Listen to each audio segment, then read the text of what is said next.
during the 14th century in Europe, there was a disease called the bubonic plague or Black Death, and this was killing off so much of the population that they couldn't actually bury all the bodies. Instead, they'd have mass body piles outside of city limits that attracted all sorts of critters, including our wolves. So wolves became associated with death and disease.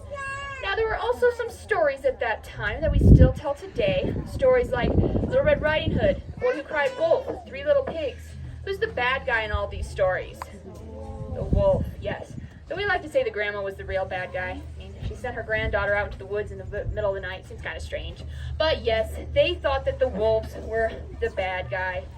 So they came over here from Europe and found all these wolves running around.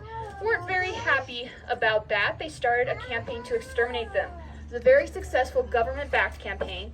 So successful that by the mid-1900s, there were only 300 to 500 wolves left out of 500,000.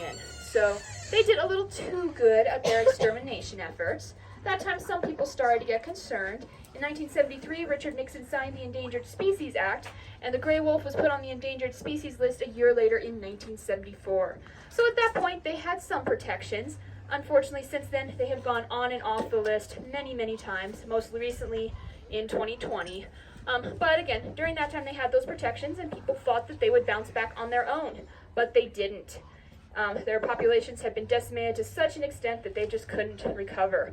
So we went up to Canada, found some wolves, and reintroduced them into Yellowstone National Park in 1995. Now at that time, the park was really not doing very well. It was actually more of a desert, in large part because there hadn't been an apex predator like the wolf there in over 70 years. Wolves are keystone species. This means they are essential to their ecosystem.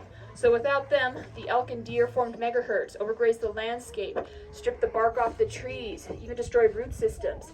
It even went as far as changing rivers, making them dry up entirely or become floodplains.